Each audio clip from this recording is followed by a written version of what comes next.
ማዘር የእናቶች ቀንም ያስጀመሩት ያንተ እናት ናቸው ተብያለሁ። አዎ ምን መሰለህ ያው ለዚየራ ሄደች የመን ወደ የመን ከረጅም ጊዜ በኋላ ዝየራ ማለት ቤተሰቧን ጠይቅ ሰላም ትል።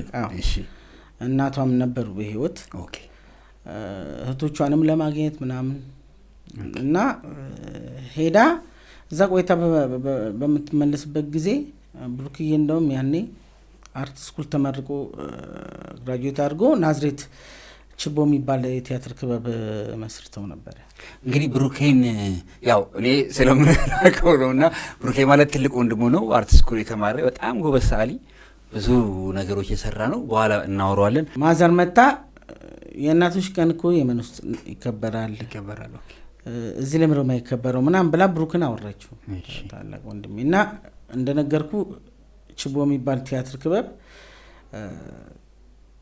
ተመስርቶ ነበር እዛ ናዝሬት ይሄን ብሩኬ እሺ ከዛ ሐሳቡን ወሰደና ከነ ካሉት ጓደኞቹ ጋር አወራበትና ለመጀመሪያ ጊዜ በቃ በኢትዮጵያ ደረጃ ለመጀመሪያ ጊዜ አዳማ ናዝሬት ውስጥ የእናቶች ቀን ተዘጋጀ። በጣም ትልቅ ዝግጅት ነበር ያዘጋጃችሁት አይደል? በጣም የጎዳና ላይ የስዕል ውድድር በጣም ከዛ በኋላም አይተናቸው ማናቃቸው ነገሮች እንደነበሩት የጎዳና ላይ የስዕል ውድድር ነበር። የጎዳና ላይ የግጥም ውድድር ነበረ። ቲያትር ቀርቦ ነበረ። አጫጭር ደግሞ ፕሌዎች እነሱም ውድድር ተዘጋጅቶ ነበረ። የዘፈን ውድድር ነበረ እና ያኔ እኔ መዝፈንም ምንም በጣም ትንሽ ነኝ በጎዳናው ላይ የስዕል ውድድር ላይ ተወዳድሬያለሁ።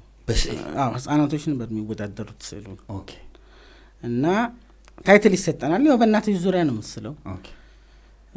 አሸንፌያለሁ። ሁለተኛ ወጣሁ። ትዝ ይለኛል። በዘፈን ደግሞ ክለብ ላይ ናዝሬት ክለብ ላይ የሚሰሩ ዘፋኞች ነበር የተወዳደሩት። አበበ ከፈኔ ባልሳሳት ሁለተኛ ነው የወጣው አስታውሳለሁ። አበበ ከፈኔ